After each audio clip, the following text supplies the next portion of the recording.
김건희 여사 관련 모든 사건의 총 예상 형량 종합 분석. 김건희 여사가 받고 있는 여러 혐의가 모두 유죄로 인정될 경우 대한민국 형법의 경합범 규정에 따라 총 형량이 결정됩니다.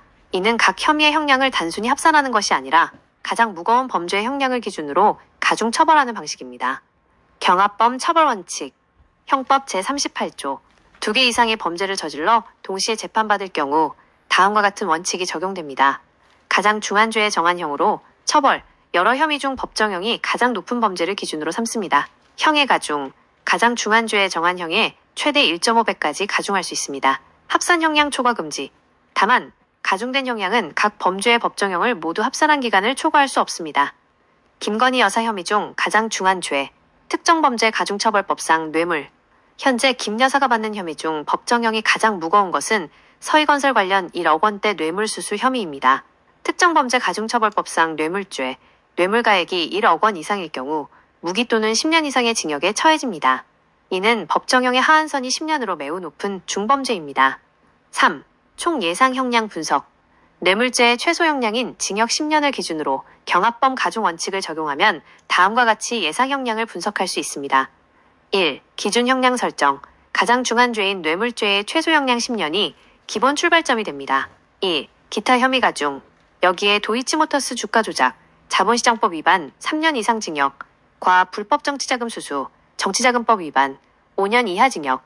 혐의가 유죄로 인정되면 법원은 이들 범죄의 죄질, 범행 동기, 가담 정도 등을 고려하여 형량을 가중합니다. 3. 최종 선고형 예측.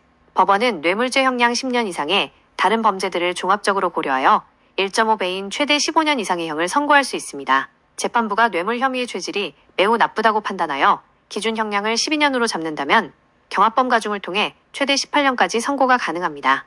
따라서 김건희 여사의 모든 혐의가 유죄로 인정될 경우 단순히 각 혐의의 형량을 더하는 것이 아니라 가장 무거운 뇌물죄를 기준으로 가중 처벌되어 최소 10년을 훌쩍 넘는 징역형, 보수적으로 예측해도 15년 이상의 중형이 선고될 가능성이 높습니다.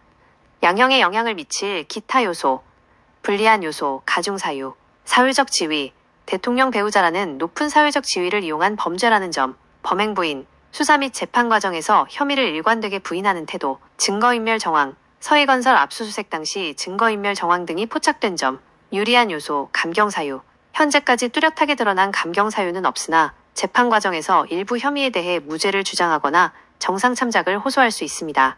결론적으로 김 여사를 둘러싼 여러 의혹이 법정에서 모두 사실로 인정된다면 경합범 가중 원칙에 따라 단일 사건으로 처벌받을 때보다 훨씬 무거운 15년 이상의 징역형이라는 결과로 이어질 수 있습니다.